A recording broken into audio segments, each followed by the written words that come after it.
Good morning, everyone. We are going to get started in some dialogue. I am the president of the chairman of the Police Commission Board, and I'm going to ask for Don Wagner to start us out. We'll just go around and everyone introduce themselves, and then we will. We've got a few more on the way, but for the sake of time, and we know the council has a meeting this afternoon, so we want to get started. So Don, if you'll start with introductions and we'll just go around. Don Wagner. Oh, let me get you that.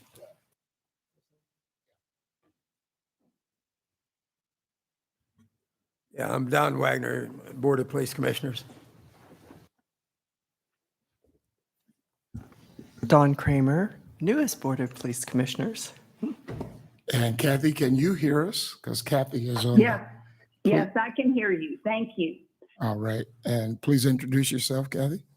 I'm Kathy Dean. I'm a member of the Board of Police Commissioners, and the fact that you can't see me makes me think of the meeting we had with the City Council Committee on Tuesday when Councilwoman Shields was frustrated that not everything worked, and that's a little bit the same here.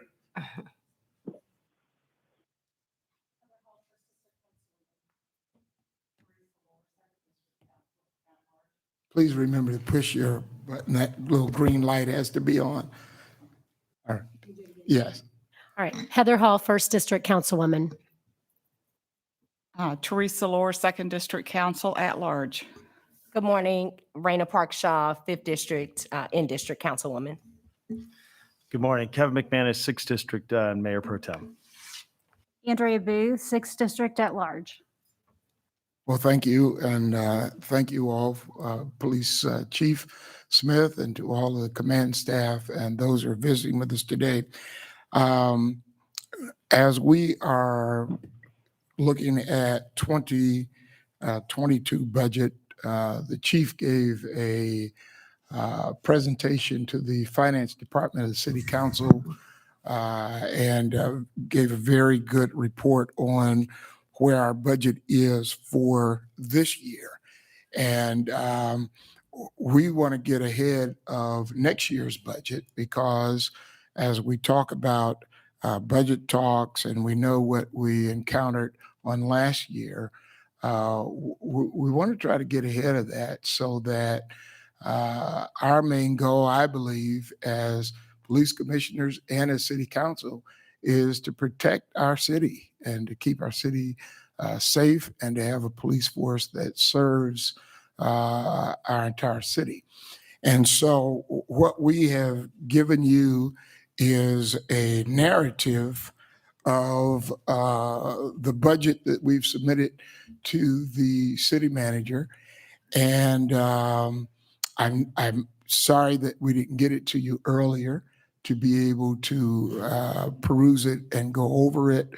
But we want to have some dialogue in terms of what the city council is looking to achieve based up on budgets and looking to see the city or see the police department offer to the city based up on your observations of how we can better protect and serve our city.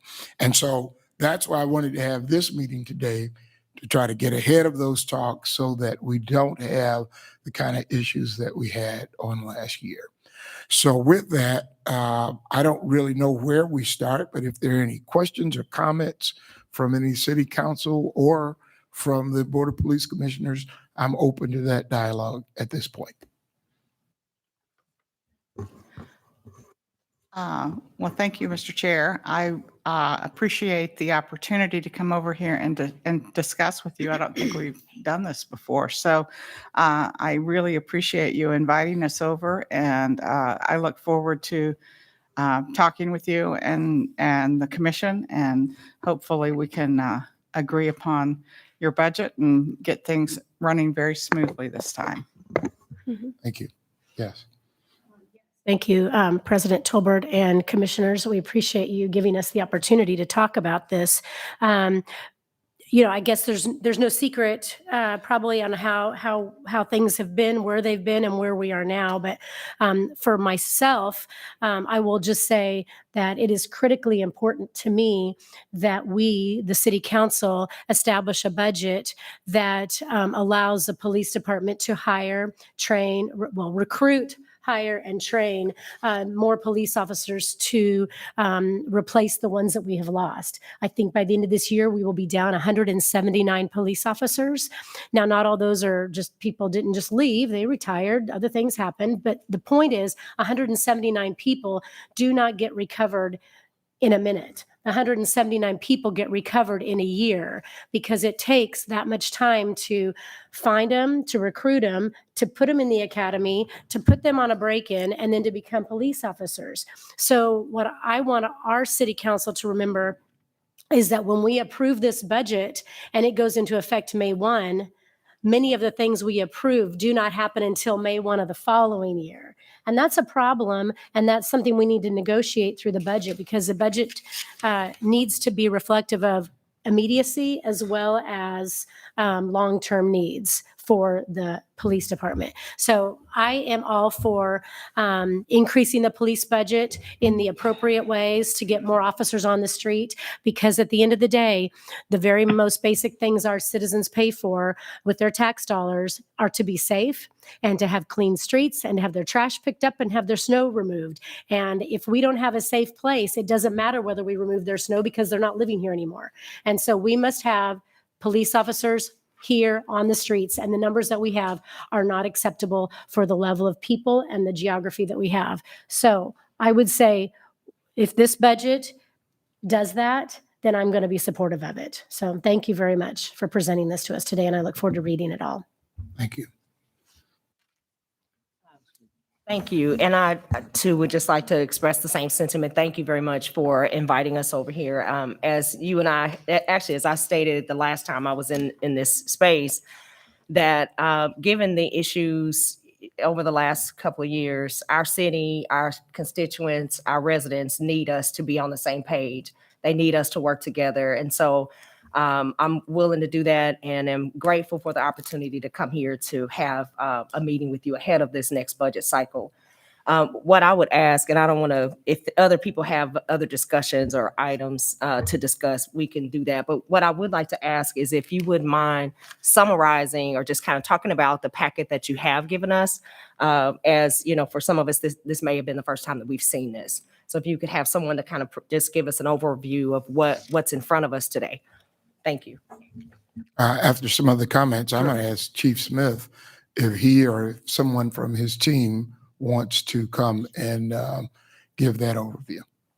Yes, sir. I'll just jump off of where my colleague left off and just, again, thank you for inviting us here. I think this is a good opportunity. Not only is it good because it creates this opportunity for dialogue, but it does it early. Too often I think we're kind of making financial and budgetary decisions at the last minute in our kind of process through the charter.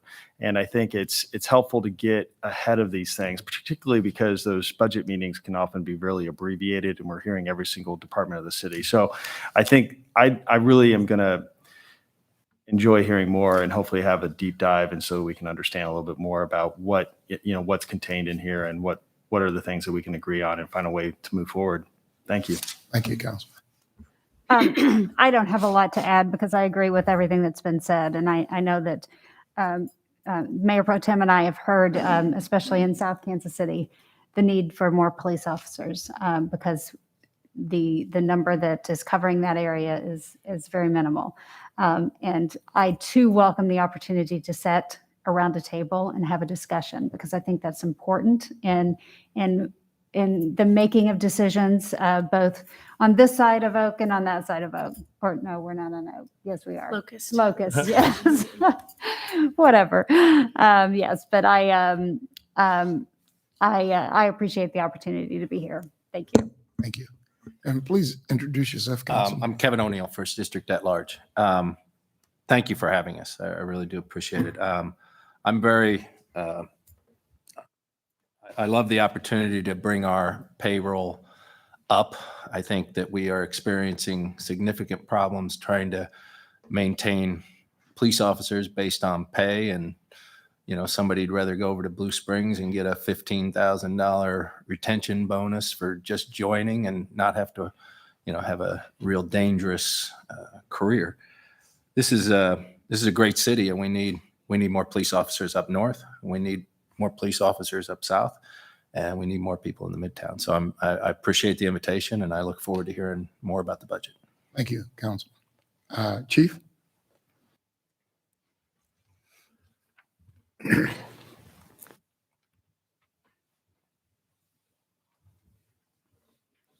morning. Thanks, Morning. everyone, for coming. If we can look at the budget overview in the first paragraph there's some points I'd like to make. Yesterday, I presented the city manager our budget for next year, and I believe we gave the total about 190 officers down. We've surpassed that, and we're at the 200 range, and we will still have retirements by the end of the year. So we are looking at quite a shortage in resources. As you can see, our personnel costs are 94% of our budget. We run everything else on 6% of the budget, which is, I think, a very lean budget. What we pay for here at the Kansas City, Missouri Police Department is the personnel to protect the city, and that's salaries and benefits.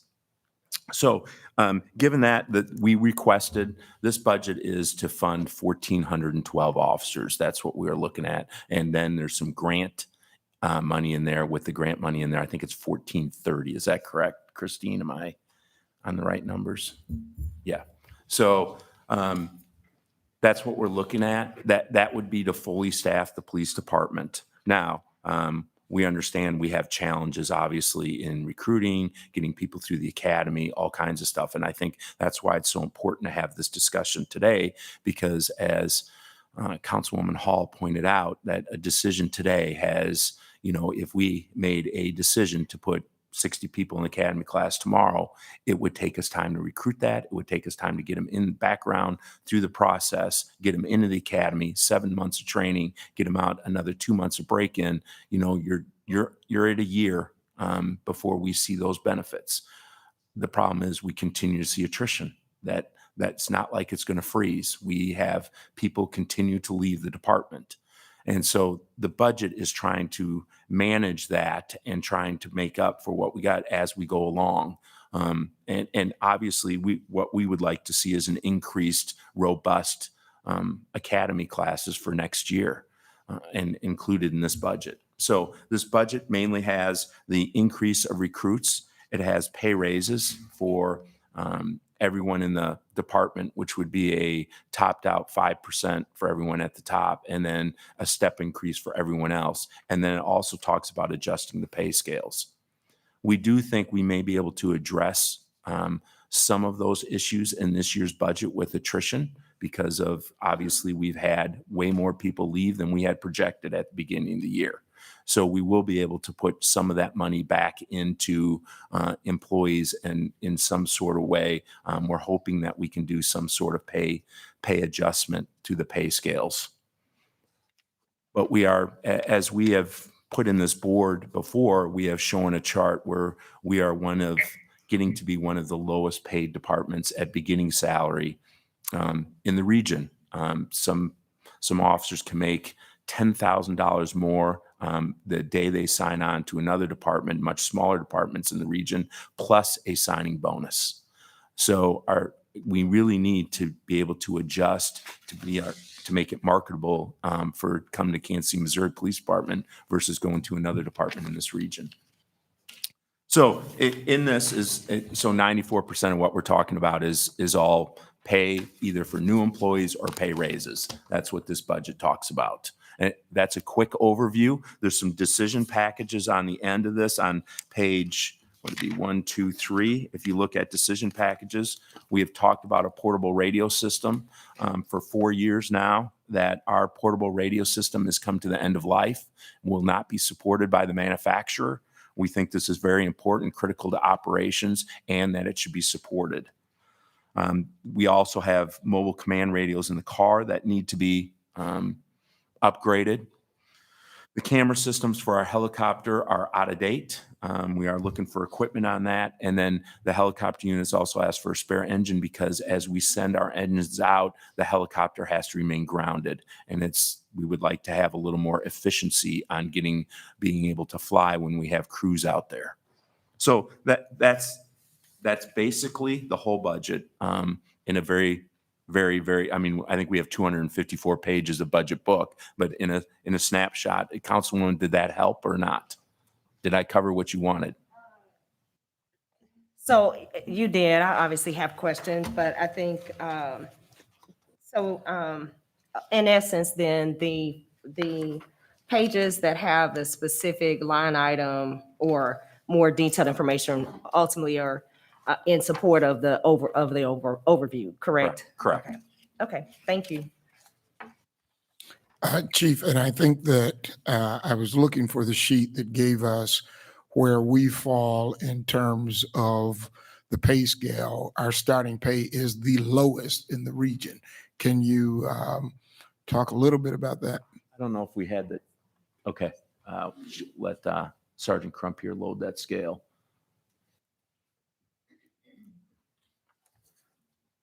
And this chart was provided in help with the FOP who did some of the surveying. So it's not all inclusive of all the departments in the region. It was just a sample.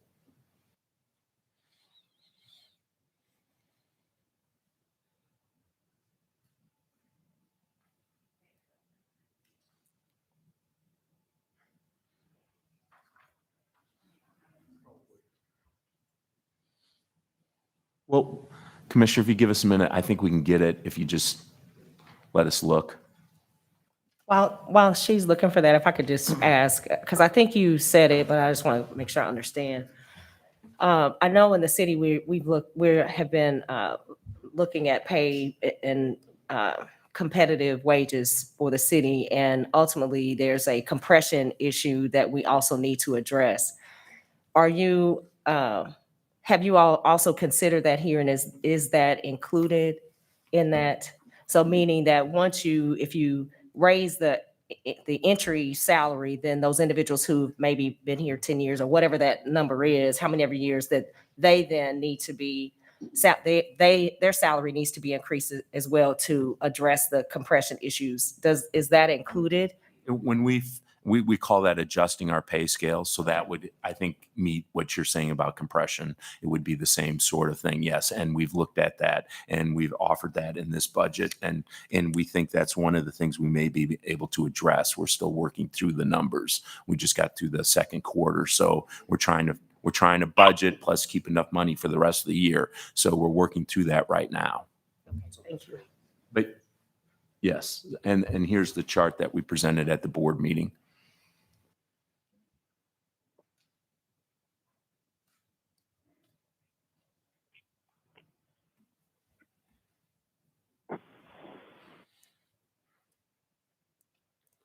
So do you have data or information on, so that's the entry pay? Yeah. And so do you have data or information on command staff or those as they progress through the system, and how far off is that? So Councilman McManus asked the same question yesterday. But I think I get my days confused. So I think it was yesterday. And we've started calling around and asking departments for that. It's going to take us a couple days to get it, but we have started looking at that.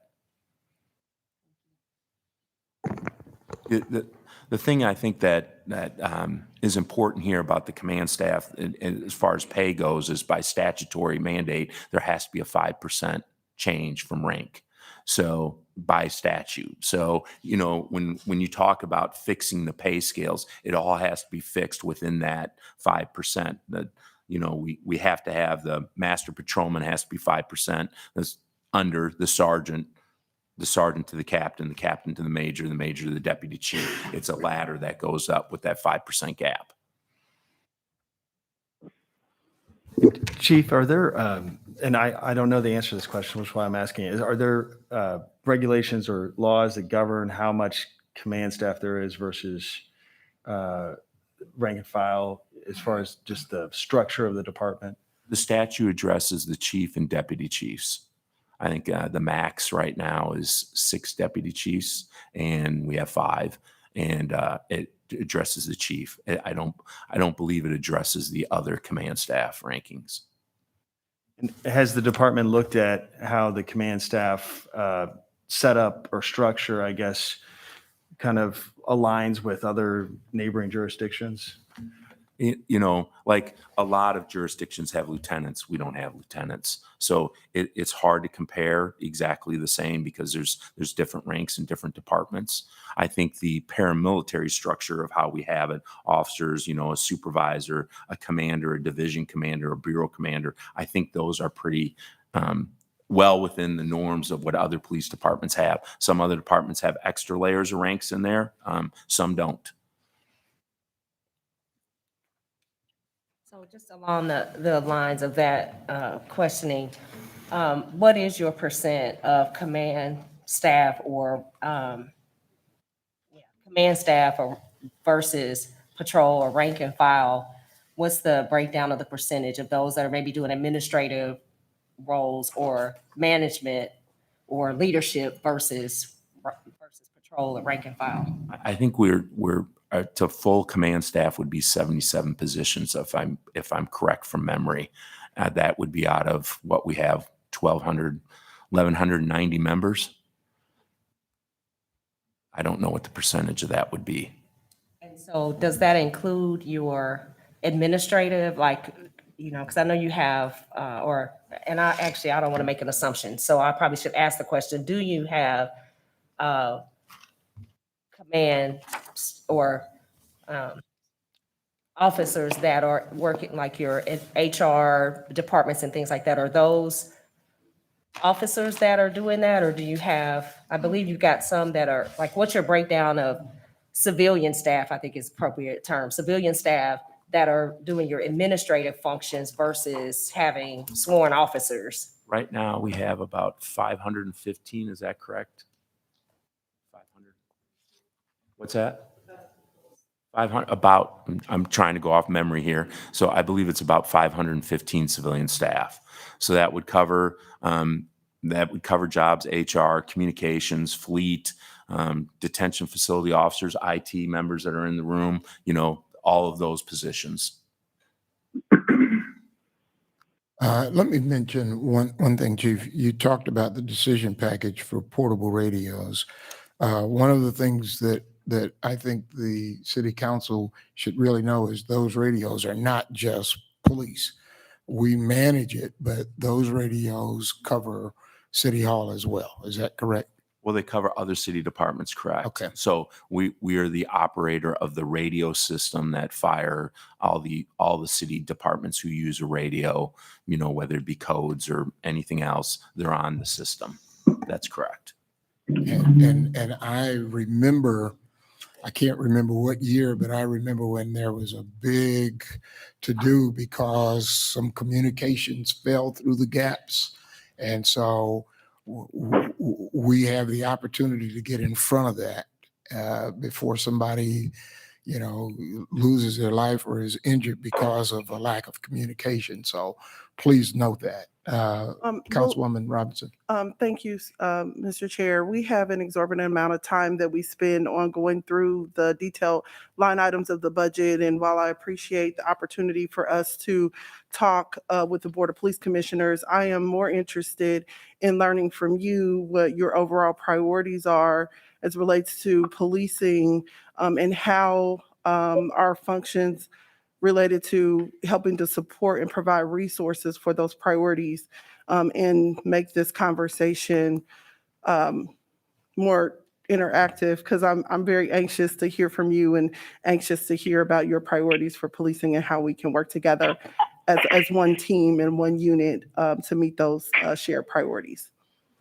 Yeah, well, and I think those are reflected in the budget that we've sent over. And of course, our goal as the police department of Kansas City is to not only protect and serve, but try to make sure that even mental health situations. We get technical teams and things of that nature so that we aren't confusing mental health situations with criminal activity. So a lot of that is already addressed in the new budget. So oh, go ahead. Just to stay on that note, because I believe that mental health is a shared priority, something that we can really rally around and be collaborative on. So would love to hear from you all around how that's addressed in this budget. I know that you all have already had a lot of time to develop and submit this, and this is a great time for us to hear again directly from you around, oh, and I guess I can ask the other police commissioner about that. But those are the types of things that I'm interested in. But And thank you for the question. On mental health, I would say the department and in the budget, and we've looked at that part closely. The crisis intervention training is something, and correct me if I'm wrong, Chief, what percentage of the officers have now gone through, I think it's CIT training? About 40% of our patrol officers get the entire program of CIT, but everyone has a basic course in de-escalation and those kinds of tactics. And I think there's a specific name we call it, and for some reason it's escaping me, but it's a abbreviated course of CIT. And so 100% of everyone gets trained in that.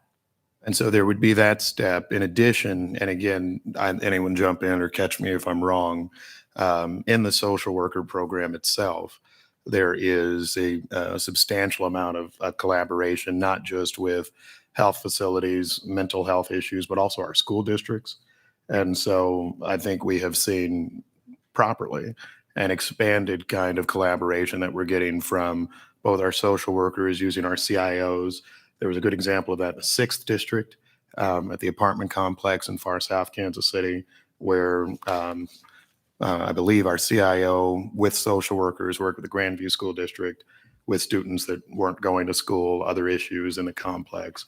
And I think that, now this is just me talking, to the extent we could see that expanded even further, I think it starts to address some of the issues that we wanted to fix for a while in Kansas City. And so this is a particular focus, as I understand from the department, that looks at particularly problem multifamily housing areas, the apartment complexes where there are a lot of different criminal calls, and then making sure that there's both an officer but also the social worker program that connects with it. so is there an increase in dollars regarding mental health and providing training for our officers regarding that? Is that what the budget reflects? I'll say it this way. I mean, I think it'd be yes and no. The yes side is it's reflected somewhat in salaries.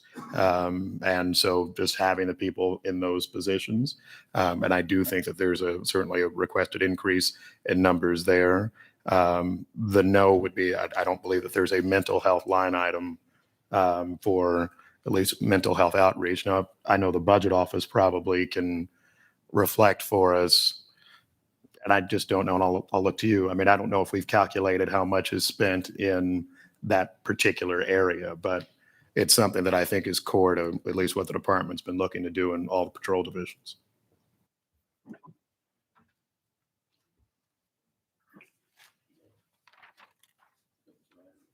Thank you.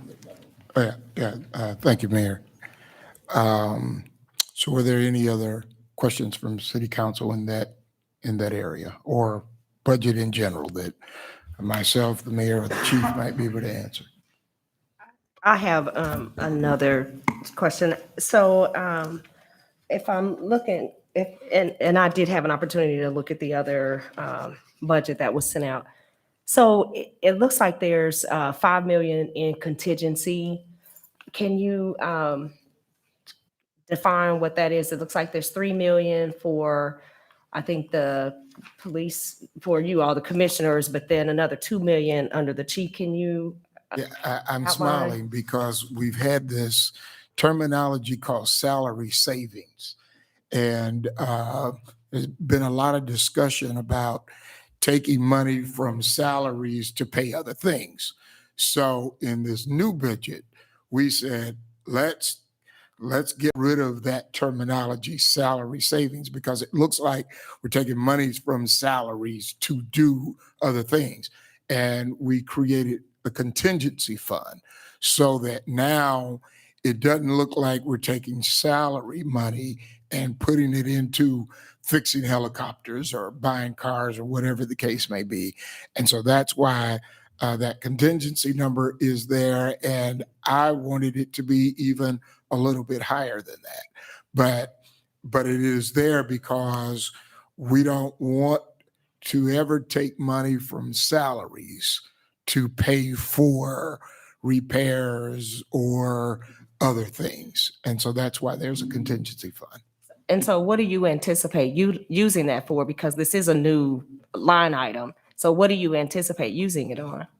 I saw 1.5 million, I think, was for contractual services for the chief, but can you just, I mean, what would go in that line item? What would you spend it on? Chief, can you help us out with that? Some of it would obviously be personnel costs, like overtime if we have an event. Like in May of 2020, we spent millions on overtime. Things like that. Again, it was paid for by the rate of attrition on the job and not having officers' positions filled. So there's things like that that would happen. You know, we've done in the past, and I know the mayor's talked about it, but we've had lawsuits on the department. We have other things that happen here that we get hit with unexpectedly, and we've got to be able to make the bills. The issue becomes if we can't make the bills, and as the board has directed that salaries stay within this realm, you know, at the end of the year, in order to make budget, if we don't have contingency funds, then it would come down to payroll. And would we have to lay people off to make that budget? And what we don't want to do is have people come on the job and tell them, hey, we don't know how it's going to go at the end of the year. We've got to have some sort of buffer room to make sure that we don't onboard employees only to have them quickly leaving the department because we don't make budget if something happens in February or March. So then are you saying that because this is a new line item, so where did that money come from before? So did it come out of staffing, out of personnel? Some did, yes. Okay. And then the other question I have is just in general, just kind of glancing through this, it looks like there, and I don't know, this may be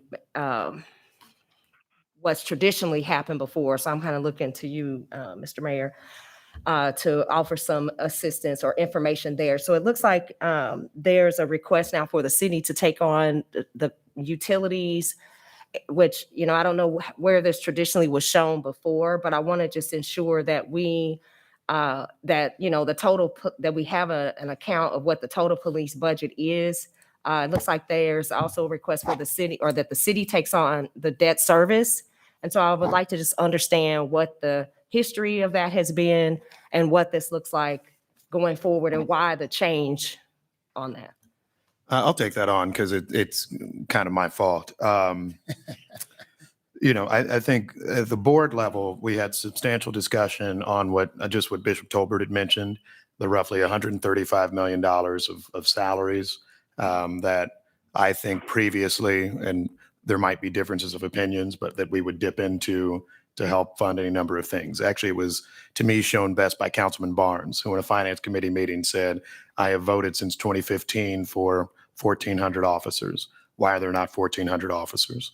One of the reasons, without casting aspersions, is that we've used those funds sometimes to address other departmental issues. And so I think as part of a resolution that we had discussed and passed relating to, we're going to keep those $135 million of salaries sacrosanct, and you're not dipping into that for utilities or lawsuits or all these other things. Where can we actually find cost savings elsewhere? Because you do need to make budget at the end. The theory on buildings, utilities, et cetera, is that the buildings remain actually owned by the city, and thus are a maintenance responsibility of ours, are a part of the city of Kansas City.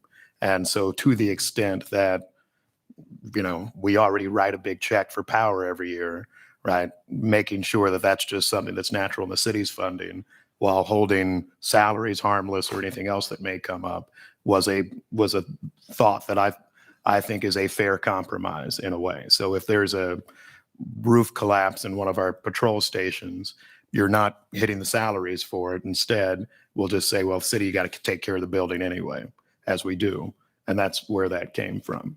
It's not meant to be kind of hidden accounting. I know it can seem that way. It's just my big interest was because everybody talks about how many officers do we have, what are they getting paid, and all of that. We make this budget document more reflective of that. And then to the extent that we have lawsuits to worry about, buildings to worry about, all of those things, that we kind of have a separate debate on that. So thank you for that clarification. I am concerned a little bit about the transparency of that. And so maybe I'll just ask a question regarding that, in that if the state requires us to, ensure that 20 or 25%, wherever they land on that, goes to the police budget, then by diluting that or by moving that to city's general fund, are we losing track of that accounting? That's a fair point. I'm sure we could still keep track of it such that we can certify that we have spent it. Thus far, I don't know if we've ever, well, it's been some years since there was litigation about did you actually meet your 20% threshold that year? But, and this is me just kind of thinking off the top of my head, I'm certain that even if we're paying for, let's say, building and heating funds, we'll still know how much it costs to handle the police department buildings, for example, and would still be able to have that be part of the percentage that the city is funding towards the department to meet the statutory requirement. Well, I'm glad that we are meeting about this early. I would just like to make sure that we do our due diligence and investigate the impact of doing that so that we can have a true accounting of, of the dollars of the taxpayer dollars that we're truly spending, especially as it pertains to, debt service. On that, I think the utilities was $729,000, if I'm correct, but I know that that number can fluctuate. And so I just want to ensure that we have the transparency that our taxpayers want. So. Absolutely. Councilwoman Hall. Thank you very much. I would just want to say a couple of things just from past budget cycles in the past term. It's important to ask those questions, and I appreciate that, but then we need to ask them for everybody. And I would say the same question goes to every vehicle that the police department uses. Maybe the vehicle is not the right word, but all the radios, the dispatchers, the buildings, all the other departments use city buildings too. And are we taking the same diligent method to ask those departments to be as transparent as we are asking the police department to be? Because the fire department, they're in all of our buildings. Now, granted, I realize they're paid by our city, but it doesn't matter. The point is they share buildings just like the police department shares buildings, just like the health department shares buildings, just like the parks and everybody else. And at the end of the day, when we sell X building or we have a problem with X building, the city budget pays for that, not the police or the fire or the health or the whoever. It's the city's budget. So if we want to, and I'm not going to, I don't want to use the word nitpick to be disrespectful to you. Please don't see what I mean by that. But if we want to ask that of this line, the line items for the police, what they are supposed to be transparent for, we need to do the same thing for every other department's line item, because if we want to go down this road, if we look at every dispatcher's budgeted line item for the police department, what happens when a citizen calls 911 and they don't want the police, they want fire, or they want EMS, or they want something else? It's still a police department paid employee who takes those calls, and then it goes over to fire, and then whatever. So do we need to divide that by how many calls that the police department people are paid for that need to go for fire? I mean, I feel like we could go down a really slippery slope on, you paid for that, I paid for this, that's not fair, that's not fair, you should be in your budget line item, this should be in my budget line item. And I don't know how we reconcile that infinitesimally, or whatever the word might be, to get us to that teeny little number by department line item, because that's really what it is. I mean, the police pay for all the radios and all this stuff. And when the mayors say now, you know what, we really need to say this is a city budget item, because it globally takes care of all emergency type calls. It's not just a police department call. So I don't want us to just nitpick one line item over another when I know we have to divide a lot of that by how the city pays for it. And I appreciate that observation because ultimately, you know, we want our fire department to protect and service. We want our Yeah. police department to protect and service. And it's a collaborative effort. And that's why we're here today, because ultimately this board and the city council has got to make sure that our city is covered in the protection and the services and the community and the, you know, the DARE program, the PAL, the CIOs, and all of those things. So that's why we're here today. Got another Speaking of question? which, I think, again, zooming out to talk about shared priorities and going line item by line item is a little uncomfortable for me because I want to make sure that we are first have our priorities straight. And this shouldn't just be during budget session, but this should be an ongoing opportunity for us to communicate and collaborate on that shared vision. So some of the things that you brought up around mental health, I would love, you know, feedback from the commissioners around a couple other items that are very important to the 3rd district. One is community policing. Ensuring that we are increasing our opportunities to build relationships, and we have officers that are directly assigned to a specific area where they know what's happening.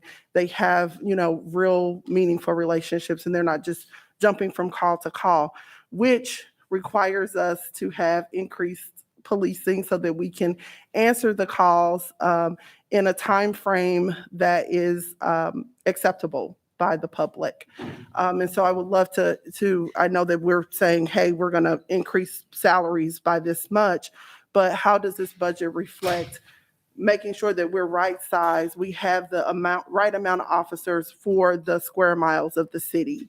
The other priority that is extremely important to the 3rd district is making sure not only that we have enough officers that they're doing community policing, but they have the right amount of supports related to being able to handle the traumas that they're experiencing every day, day in and day out. So how does this budget reflect being able to take care of the mental health and emotional health and well-being of the officers so that they can continue to be healthy in the jobs that they do? Another priority is around pay, and you talked about pay equity, our starting salary, especially for rank and file, and making sure that we're not having things that administrators or administrative folks could do, and we have sworn officers that could be helping us with our shortage of officers, but instead they're doing administrative functions that civilians could possibly do. So kind of trying to figure out how we can right source that. I had a youth town hall around violence. They're very interested in having more opportunities to interact with officers. So the increase of PAL, I think, is great, but our high schoolers, they really want more investment in opportunities for them to be able to build relationships with police. So I took this opportunity to talk about, you know, high level priorities, and would love your feedback on that because I think that that's what people want to hear. Yes, our budget reflects our priorities, but first we have to establish together as one team and a unit of what those priorities are. Well, and this budget, you know, gets us to 1,412 officers, gets us more classes so that we can bring in more officers. Kathy Dean has been talking about equity and recruitment, and that's something she and I, in fact, we have some future meetings scheduled. So there are a lot of things that we're working on behind the scenes, but usually conversations always come down to budget and money, and that's why we're starting here. And it doesn't solve everything. People solve the issues, but we have to make sure that the money is equitable so that we can pay for those things that are necessary. As Are there Councilwoman, other commissioners that would like to respond in terms of your priorities? budget priorities. Kathy, are you still with us? Oh, is she? Okay. All right. Well, I mean, I guess I'd respond that, Get your mic down. I mean, we have looked at this budget for quite a little while now. And, you know, as far as community policing is concerned, I mean, we have those slots. And I think we have the appropriate slots for almost all of those issues that you talked about. So it's a matter of filling those. And we're a long ways away from being able to do that. At the current time, there are 1,217 police officers and 510 civilians. I think somebody asked that question a while ago. That's where we are. And, you know, I think Would you this say that- budget does almost everything. Would you say that number again? Officers on, 1,217 law enforcement, 510 civilians. It's gone down since then, Commissioner, but at that time of that letter, that's correct. Yeah, but that was November 30th, so it's not very long ago, but I know we're down to 1,190 some officers. I think it was at last time I had checked. quite a bit of attrition, yeah. So anyway, no, as far as the community policing, something that didn't happen during the last administration was that we didn't have community information officers. Now we have a community information officer at every station, and they're very active, and there are quite a few reports from those people on a regular basis, and you know that they do a good job, and as far as the youth and police, I don't know if you've heard of the Youth Police Initiative. And that's an active program, and we're trying to make it a little bit.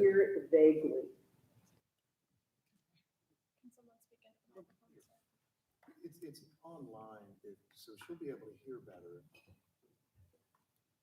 Hey, Kathy, this is Quentin. Yeah. We can also send you a link for the, there's a YouTube video for this where you can hear, and then you feel free to chime in too if it's going to be kind of spotty on your end. Is that all right? You can this is fine. If this stays this way, I just couldn't figure out what went wrong. Thank you. Yeah, absolutely. The only problem is I'm right next to the receiver. But we'll make it work. Yeah. All right. So. I wondered if you hung up on me. During the last several police commissioner meetings, we've had quite a few presentations from, for example, the Explorer program. And the chief has said that he's going to expand the youth police initiative. And there's a lot going on with community policing that maybe we're not quite aware of, but there is.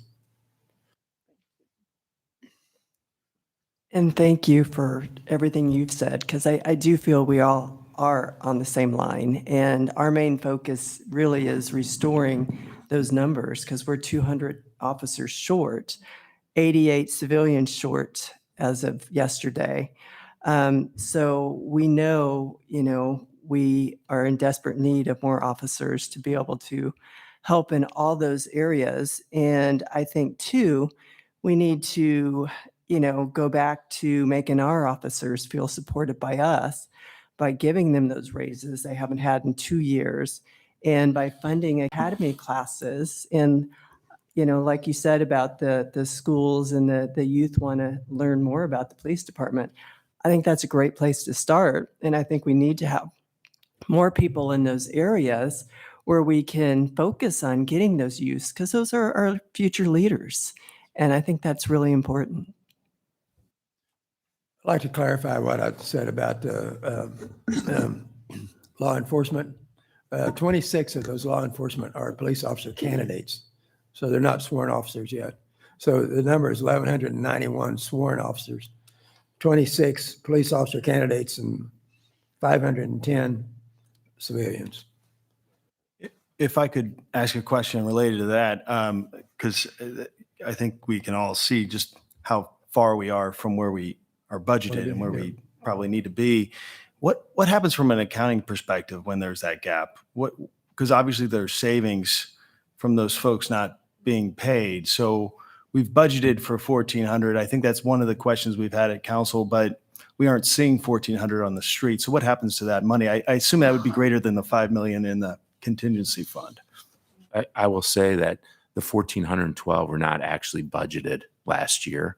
We had a $5 million, 5.4 salary savings assessment from the department before we sent the budget over. And then we had a $12 million assessment from the city. So we had a $17.4 million reduction that did not fund 1,412 officers. If the budget had been fully implemented, that would have funded 1,412 officers. But there's no way we could have staffed 1,412 officers with a $17 million reduction. So this is where, if I may, where I've had qualms in the past and still do today. And this is maybe, I'll just say this as a former councilman and as mayor. With the rest of our budget, when we fund a certain number of firefighters, we usually almost get those firefighters unless they can't recruit them. And we pay for them, and then we leave it to the department, which they do all the time, to find their savings in something else. The concern, and we've addressed this a bit at the board level that I have, is that the only place when the budget request isn't fully funded that we take from seems to be salaries rather than other areas. Yeah. And I've had grave discomfort with that. I vote, so I hear you, but I've voted year after year for 1,413 officers because that's just what it says on the budget document. And Mr. Mayor, I hate to Yeah, sorry. interrupt, but I'm looking at page 21 and 22, which says what we approved. It says the actual budget of law enforcement employees was 1,382 through general fund. And it says 31 by other city funds, which is the 1,410 or so. And I understand that that's not what we actually got, but I'm reading this and it says actual, 2021. So as a council member voting for this year after year, that is what I expect is when we approve something that's what we're getting. And it's cause for, I think, confusion in the community when they see that we're approving something and then we have to explain what we actually are getting is quite different. 200 some officers is very different than the 1,400. Can I get a clarification on what an assessment is? Well, it was a reduction. It was just a reduction of So- $12 million. so- It was the exercise I think the city took in about every city department had to have a 11% reduction. Isn't that what? Yeah, COVID. So this was because a of COVID. COVID. This Yeah. is the assessment for COVID. Yeah. Okay, so, but the year before, can I, if you don't mind, go back to the year before, we were kind of under the same circumstances, were we not? We were down about 150, 200. And that, I guess I look at $100,000 for a police officer on the streets. Is that a pretty accurate, close to it on average? So you got, right now, we're looking at $20 million of unfilled positions. Is that safe to say? So but 17 of that is what you're saying was brought back? No, 17 was not brought over to the Well, department. it just Yeah. brought back to the city. Correct. Came back to the city. So really, we're only looking at a $3 million hole here? Is that, I think am I that's- saying that right? I correct. don't know. I track what you're saying.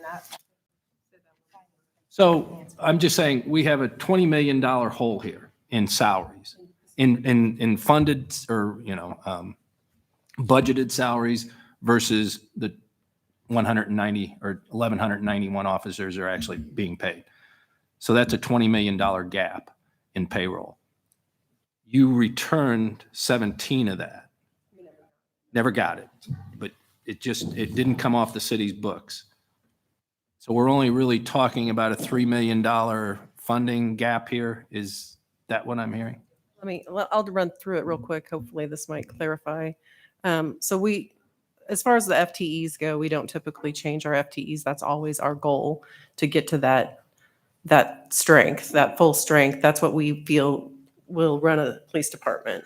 So when we sent our budget over for fiscal year 22, I assessed a $5 million salary savings. That's based on being at full staff, but we know that throughout the year, people are going to leave and people are going to come on. That time frame that those positions are vacant is our salary savings. So we reduce our budget by $5 million in 22.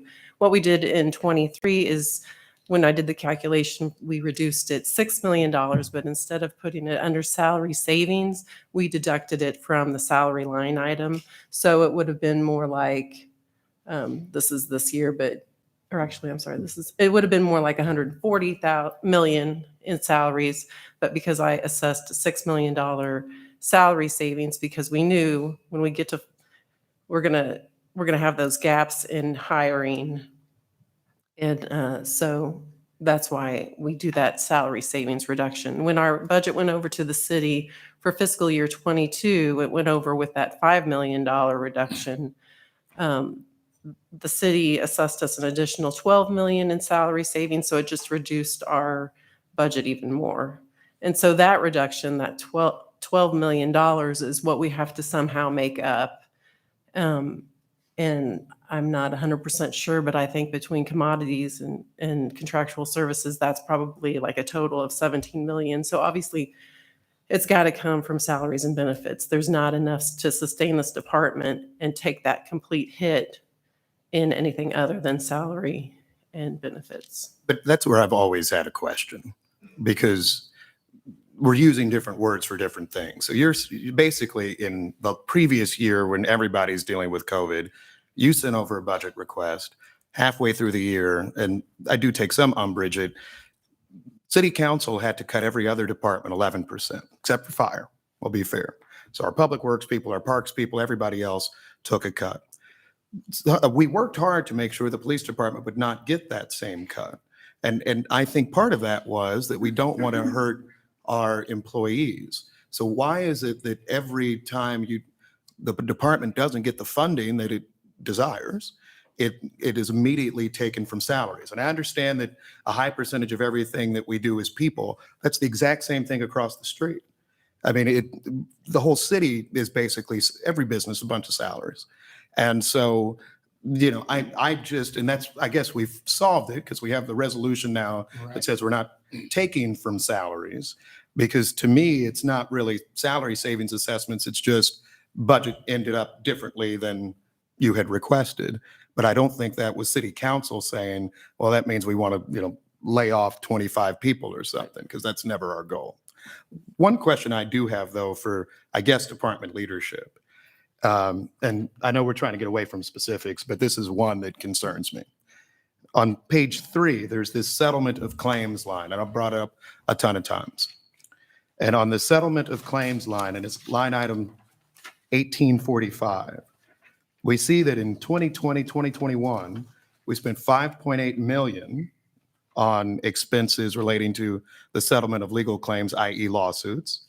However, in the adopted budget, it was 2.4 million. And then the next year, I believe this one, we're estimating $4 million, adopted budget 2.8. It seems like we are consistently underestimating the costs of lawsuits against the department. Is this something?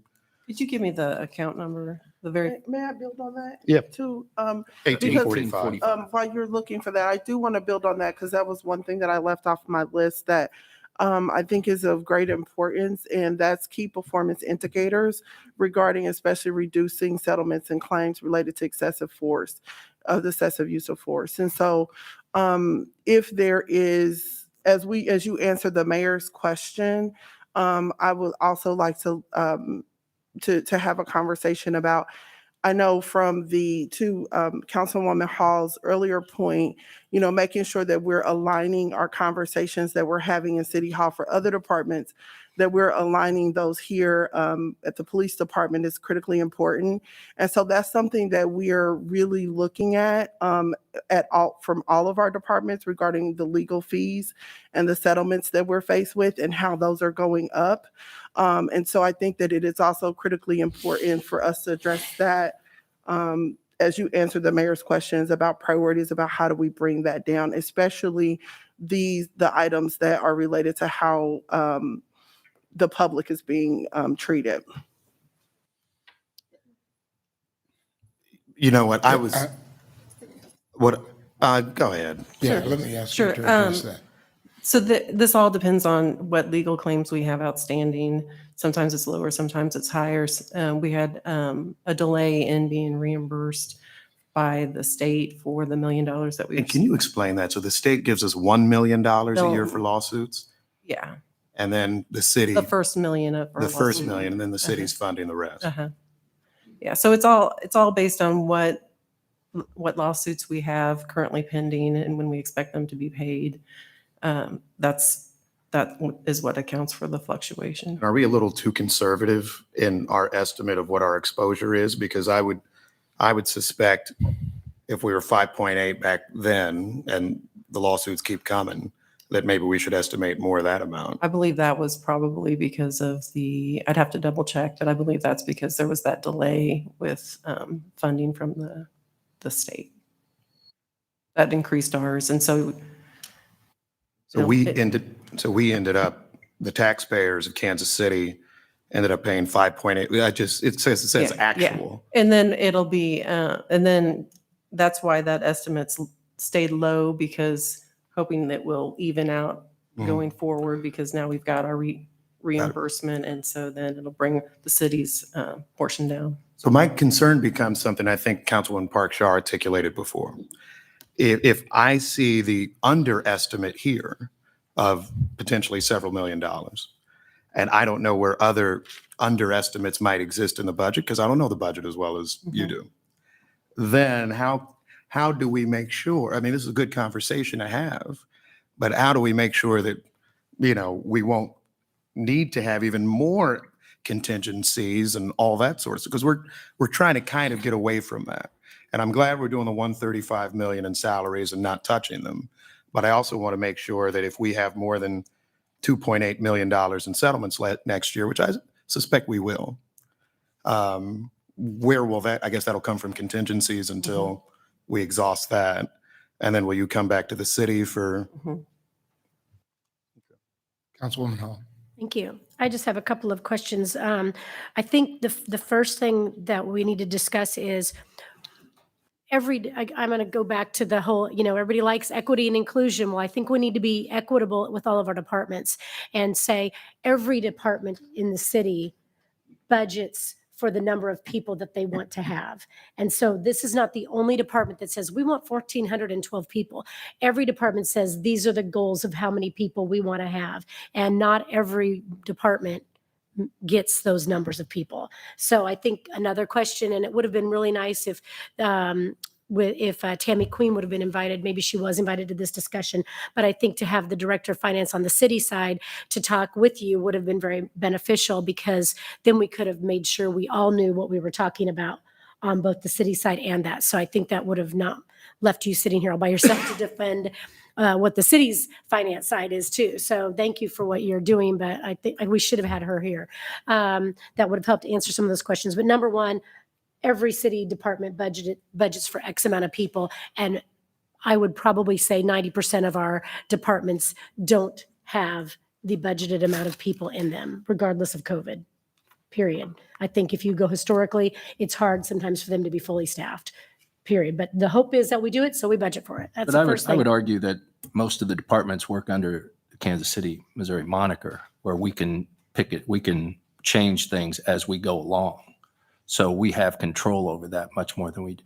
When we budget this line item, it's budgeted unless we get 11%, refund due to the pandemic. But other than that, it just goes directly to the police department.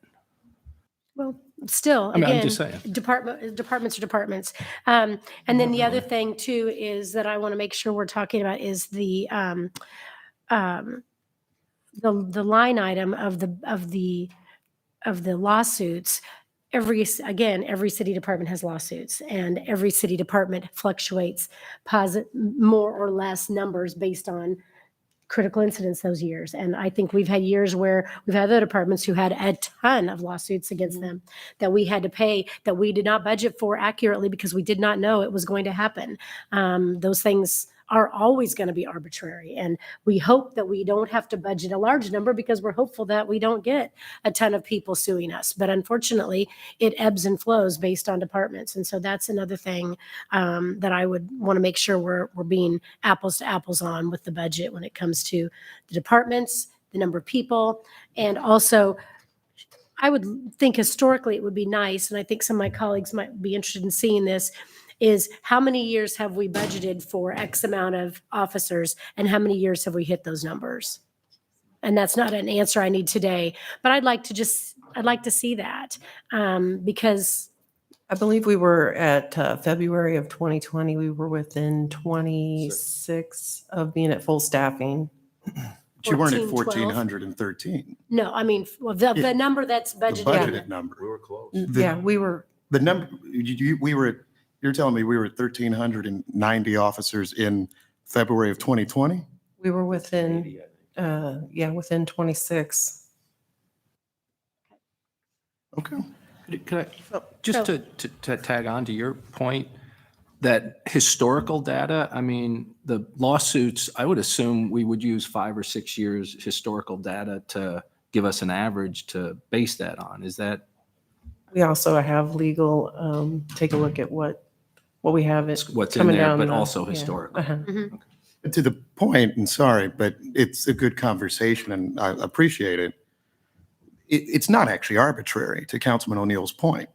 If we paid $5.8 million in lawsuits last year, and we know right now, we can pull up the case net and see we probably have 15 cases in Jackson County Circuit Court. Why are we suggesting that it's going to be 2.8 million?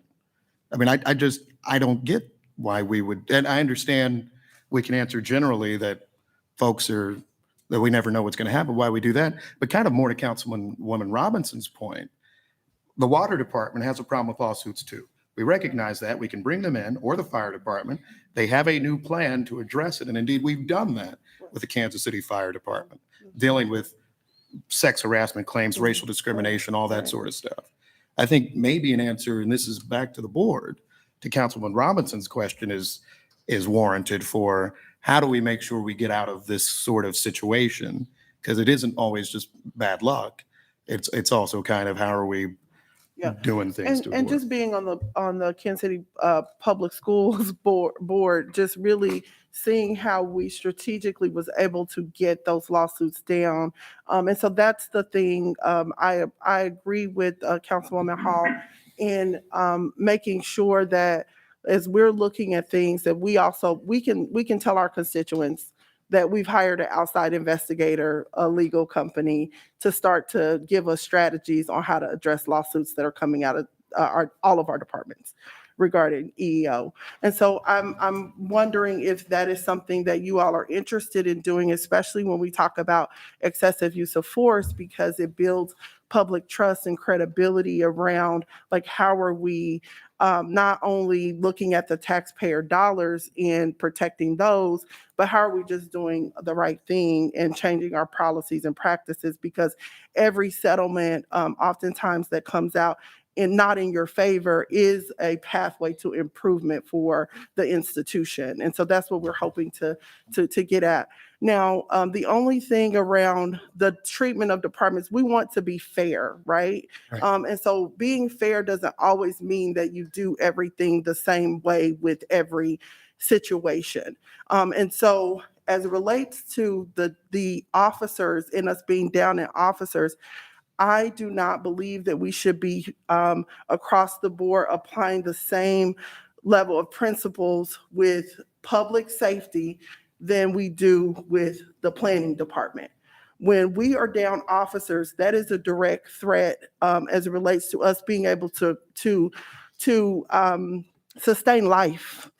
And so as we were talking about COVID, we scrambled to make sure our health department was adequately prepared to address the pandemic. When we don't have enough officers on the force doing their job, it interrupts them and their ability to be safe. It interrupts and it makes a threat on our public safety. And so I am hyper vigilant about us getting to an appropriate number as it relates to the square miles that we have and the number of officers that we need so that they're safe and our public is safe. And I don't think we should be applying the same lens across the board on that. So I think what this dialogue is about today, with the resolution that we passed for the 135 million to not touch salaries, when the city council then gives us the budget that we are asking for, then we have to do the hard job of making sure that the police chief and the command staff deal with what we have, because you've given us what we've asked for. Our goal is to get those 1,412 officers on the street, to have them trained, to have more CIOs in place at each division.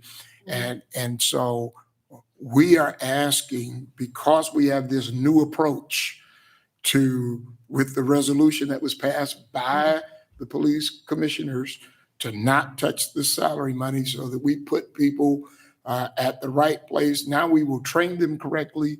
We will require the reports. We have the body cams. And I think we are in position to show this city that the Kansas City, Missouri Police Department can protect and serve our entire city. But we need this budget. I'm sorry, I just want to make one comment. So on the salaries, and probably Chief, you might answer this. We've got 10 million averaging, and you said we had 1,380 in 2020, right? Something like that, close to that. It shows in the budget that we still had $10 million of overtime. Is the overtime not reflective of the number of people we have on staff? You mean overall, just overtime? Yeah, I mean, I just see like the request and the 10 million seems to be the average. And I was just wondering, is there an overall number was that 10 million based on the fact that we were down a couple hundred officers and we had to cover those shifts with other officers, or we had to have more overtime because of the lack of numbers? For this year? Are you asking for this year or last year? It appears that for 2021 and 2022, the request is, or the estimated is, about 10 million each year. Do I have that right? You're looking at Schedule 1, correct? So that has all the funds, including I'm looking at grants. Schedule 2, actually. Schedule 2. Okay, so that includes the grants as well. So that overtime, we do work a lot of overtime grants. If you look at Schedule 8, which I don't is know- just I don't as know the what that general means. fund. What's an overtime grant? So we get paid by the state, let's say, to do enforcement on the freeway for tickets. Okay. It's done after the officer shift, only on overtime. Okay. So the grant that comes to us, all that money must be spent on overtime. None of it is spent on regular duty time. So a majority of this month, the overtime is not KCMO budget. No, I'm saying that's mixed into that $10 million. I don't know what the breakdown is, but I'm saying those grants are mixed into that $10 million. So that probably won't change if we get up to 1,380. Yeah, if you look at Schedule 8, which is just the general fund, we've got 5.7 million in there. You sure know how to confuse a Catholic. Sorry. Catholic education didn't cover this. So it was higher last year by a couple million.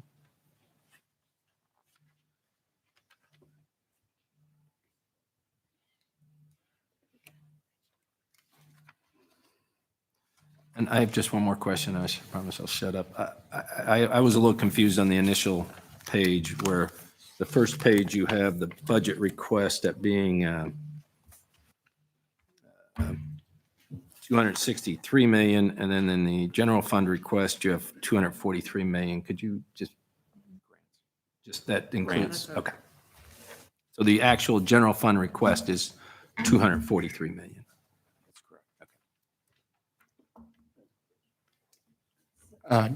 Don? So I had a quick question coming on the board, still being new, trying to understand all this. I know our main concern that we've been talking about is being short officers.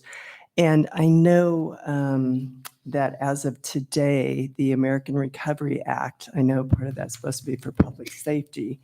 We have not received any of that. Could that perhaps go towards funding classes, or maybe it would have helped in the past, so we wouldn't have been so short officers right now? I'm just curious how that works and what that money was used for.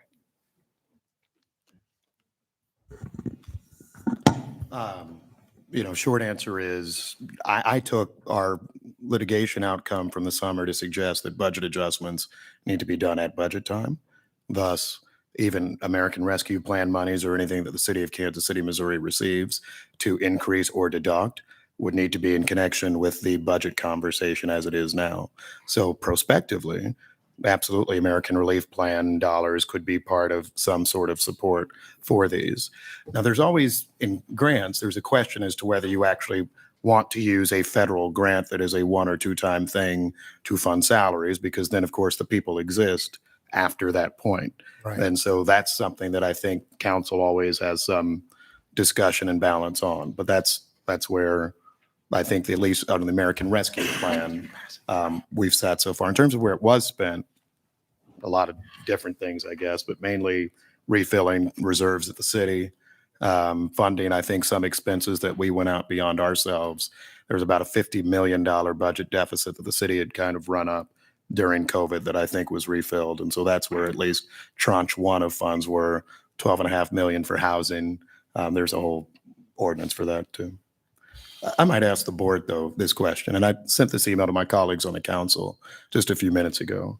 Because another thing about cost savings is where we can share expenses or help reduce expenses by pooling certain things.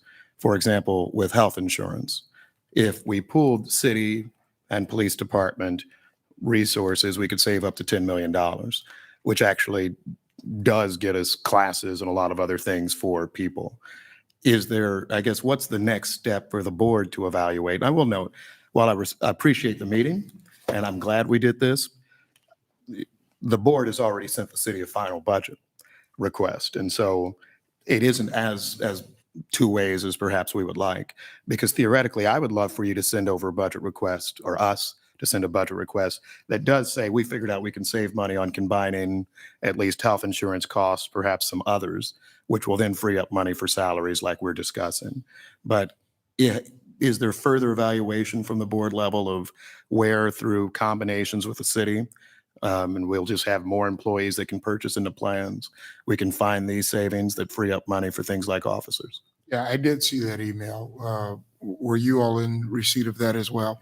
We are, and as you know, we have a consultant locked in that helps us with our insurance needs. So we would ask them. I think the mayor, you're probably well aware, we went through this exercise, I don't know, several years ago, of consolidating. I think the idea was to develop a healthcare trust. I think our health consultant said that rates would go up for our employees and expenses would go up for our employees if we joined that. So it would be more expensive to the police department. So that was the recommendation we had from our consultant at the time. And that's why it did not go through, is because our rates were going to go up. I would just ask us to go through that again. The average city worker makes less than the average police officer. And so I would think that mayor and council are very sensitive to making sure that we don't have high healthcare costs for everybody, either at the police department or at the city. And I would think that as we're talking about ways that the Kansas City taxpayer can save millions of dollars, if this is one, and if we can do it fairly to all of our employees, and I would hope we could, that we have that collaborative conversation, and perhaps using a third-party consultant could be the type that does that, someone that's not the city's consultant or the police department's, but just an outsider who looks to what that might be for us. And I would ask the board to consider that. It will be very hard to do that before the budget's introduced and passed.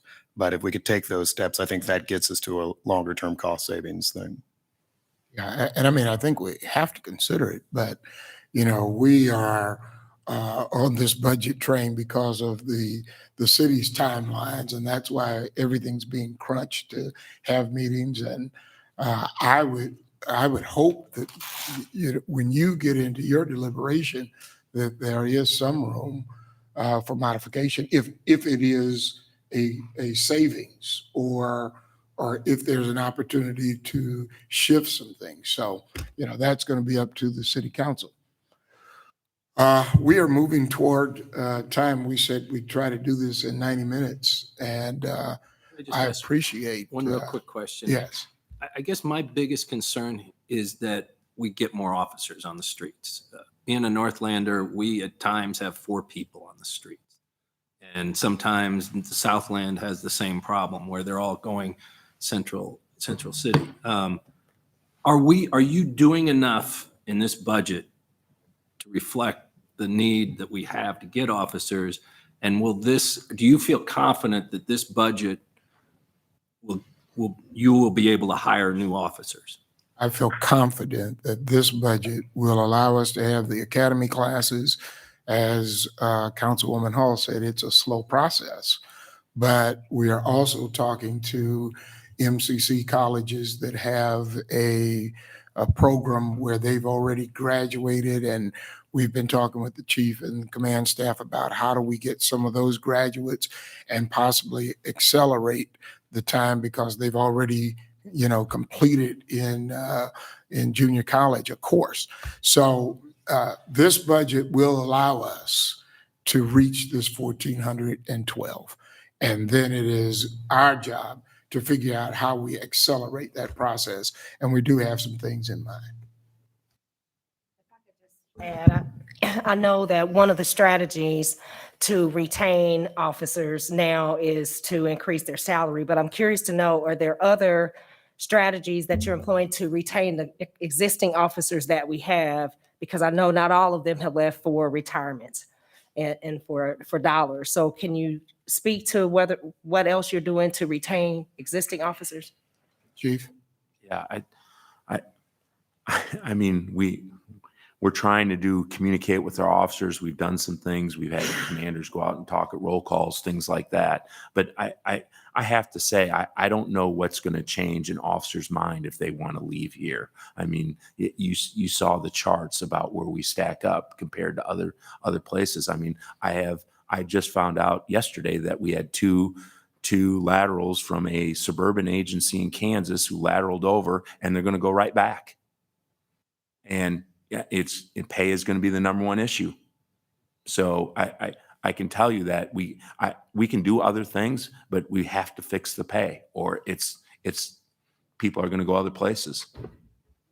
And I agree that, salary is a major component, but I know that it's not the only component there. And so, because of the lag or the time that it's going to take to go to create the academy and bring those new officers in, definitely it's important to ensure that there are leadership strategies that will help retain the existing officers that we have. And I think just looking at salary, I think we would be highly mistaken to think that just increasing the money is going to be enough. So when we were competitive back when we were almost fully staffed in February 2020, we were having lateral classes consistently of people coming from other departments to come to this department. It had been the first time in my career where we had people actually interested in coming here. As soon as we fell behind, that fell off. So I will tell you that, I don't know what other leadership things we can do. I'm open to suggestions if you have some, but when an officer is looking at a job and the benefits and what they can do and where they can do that job and basically go 10 miles down the road, make a lot more money, and as someone pointed out, probably have a lot less stress. That is a factor they're going to take into consideration. I mean, I don't think anyone came to this police department to get rich. We all came here to serve. But I think people are looking for the best plan that they can get. And, whether it's health care, that makes a difference, whether it's salary, I think all of that in the end is what matters to an officer and their family. And I think that does make a difference. And I think it's one of the top priorities, to say the least. Let me interrupt. Yep. Can you hear me? Yes, ma'am. One of the things that we have is an internal audit department. And about a year ago, a little more than a year ago, the audit department identified problems in the communication unit. That's the people who answer the 911 calls and dispatch those calls. And the internal audit department identified morale issues in that department because of a number of different reasons. High stress is probably the most important. But we interviewed then every one of the people that worked in that unit. We told them how important they were. And one of the things that the audit group and the employees themselves in the individual interviews said, change our hours. And so the department, instead of having them work 3 8-hour shifts, moved them to 4 10-hour shifts. We were able to not only keep people that were thinking about leaving, but recruit new people because of that new time schedule. Now, I don't know that that's something that can be done other places, but we do have that audit department that is working constantly in different areas to try and identify just the kind of thing you're talking about. And so without any additional pay, although those people need more pay, and they've told us that, we were able to make that change that kept people and allowed us to recruit people. Those are exactly what I'm referring to. There's a leadership organization, Studer Group, that really talks about making those types of changes and ultimately engaging the leaders, engaging more with their employees or their direct reports. And so those are exactly some of the examples I'm looking at that I'm referring to. Thank you. I know you're trying to I just got to ask this one thing. Okay. Because we do all agree on a lot of these things. Everybody wants more officers. Everybody wants more salaries. I think with the board's, if you match the board's resolution, which says that we'll pay 135 million to salaries with the 20% requirement that exists, it means that we have enough money today where we can plan for salary increases for officers almost effective immediately. So my question would be, why can't we actually just announce that there will be salary increases? You can make them effective May 1, because there will be automatically $135 million that's going to the salary line item. And we can at least remove this one area of debate on all of our budgetary issues. I'd like to leave this meeting with that sort of agreement, which frankly, only the board can provide, not the city council. And I promise you get 135 million, of course. And so can we at least announce that we'll do that? Mayor, I don't think we can do that until this budget is completed. I would hate to make a preliminary announcement and then have egg on my face later. So I appreciate all of the city council and of course the mayor and the chief and the Board of Police Commissioners having this dialogue. I think that we have made some progress. I think we are close to that announcement, but please allow us to let this all kind of simmer. And I don't know if we'll be able to have another meeting like this before the actual budget talks. We do have box lunches from M&M for all of our city council folks. So if you all will meet us in the back, you can take it with you. I'm sorry we don't have lunches for the audience, but M&M is right on 31st and Woodland. They make the best sandwich in Kansas City. Thank you all again. Well, and hopefully, are you all planning to do this more periodically throughout the year? Because I think it's important for us we will talk. We had to get through the first one first. Okay, all right.